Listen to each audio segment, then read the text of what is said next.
मेरे वकला को ये बताएं कि मेरे पे कितनी FIRs हैं। तो वहाँ पर उन्होंने झूठ बोला और कहा कि इन पर सिर्फ 23 FIRs हैं। लेकिन जब मेरे वकला की टीम 1 महीना पूरा मुसलसल पंजाब के हर ज़िले में जाके खुद FIRs तलाश करती रही, बहुत सारी FIRs ऐसी थी जो इनके कंप्यूटर सिस्टम में ब्लॉक्ड भी थी, अपने हमने ताल्लुकात इस्तेमाल करके वो FIRs निकलवाई। तो पूरा 1 महीने का वक्त लगा और 51 FIRs जो है वो निकली। और उससे पहले IG साहब ने 23 FIRs का सिर्फ लाहौर हाई कोर्ट को डेटा फराहम किया था, जिस गलत बयानी के ऊपर अब मेरे वकला की team contempt of court IG Punjab के ऊपर फाइल करेगी। आपको ये भी सोचना चाहिए था IG साहब कि ये जो आप तमगा लेने गए थे, ये तमगा आपको आपकी कारकर्दगी पर नहीं मिला, ये आपको कानून, इखलाकियात, फाशिज्म, कानून और इखलाकियात के ऊपर मुकम्मल तौर के ऊपर पर्दा डालने पे और फाशिज्म को पंजाब में प्रमोट करने पर मिला है। लेकिन ये सिलसिला अब ज़्यादा देर नहीं चलेगा। मैं आपको ये भी बताना चाहता हूँ कि पिछले 10 माह में जब किस्म किस्म की मेरे बारे में खबरें आ रही थीं कि पता नहीं है कि इटली बैठा है, कोई कहता था लंदन बैठा है, कोई कहीं पे मुझे पहुँचा देता था, तो मेरे ऊपर क्या गुजर रही थी। इस दौरान मेरे कारोबार को सील किया गया, मेरी रिहाइश जहाँ पर मेरे बुज़ुर्ग वालिदैन रहते हैं, मेरे बच्चे रहते थे, उसको सील कर दिया गया। मेरे बच्चे भी और मैं भी, हम पिछले 10 माह से दरबदर हैं। मेरे 82 साला वालिद को 2 मरतबा गिरफ्तार किया गया।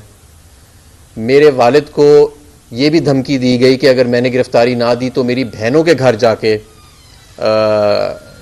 वहाँ पे तोड़ फोड़ की जाएगी। और उसके अगले दिन मेरी 3 बहनों के घर रेड्स हुए और वहाँ पर शदीद एक तूफ़ान बदतमीज़ी बर्पा किया गया। मेरी बहनें वहाँ पर मौजूद नहीं थीं, लेकिन उनके घर वालों के साथ बहुत ज़्यादा बदतमीज़ी की गई।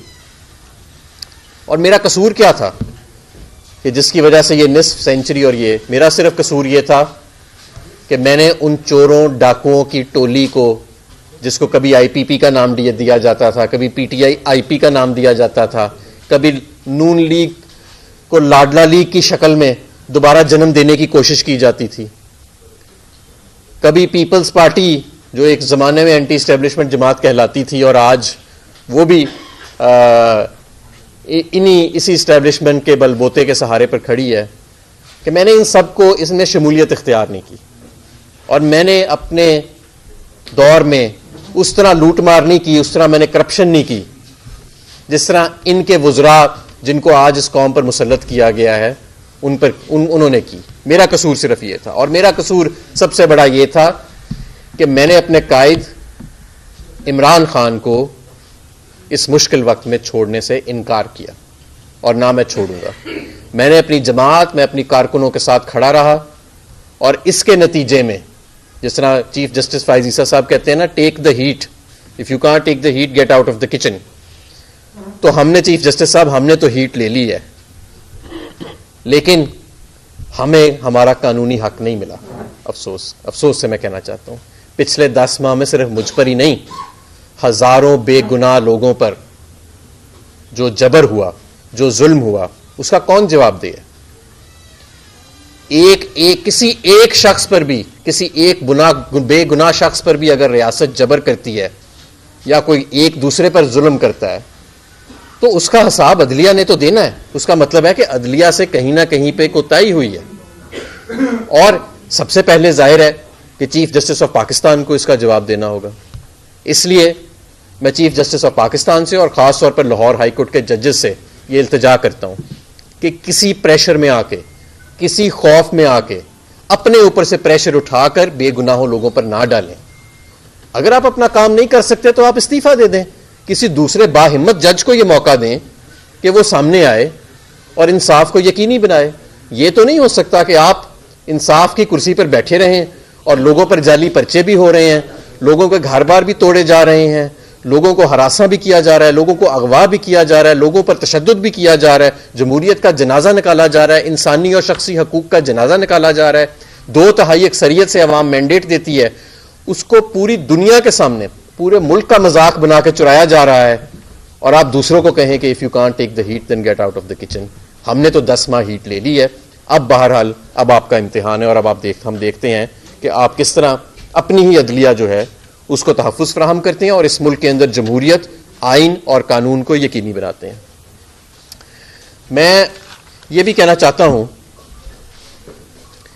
कि बहुत ज़्यादा पिछले 10 माह के अंदर खौफनाक खबरें जो हैं वो सामने आई हैं और एक जो आजकल ताज़ा चल रही है, एक तो ये जो इस्लामाबाद हाई कोर्ट के जजेस ने जो अपनी दास्तान बयान की, वो मैं समझता हूं कि हौलनाक दास्तान है कि किस तरह बेडरूमों में कैमरे, किस तरह उनके घरों में कैमरे, किस तरह उनके रिश्तेदारों को इलेक्ट्रिक शॉक्स लगाए गए।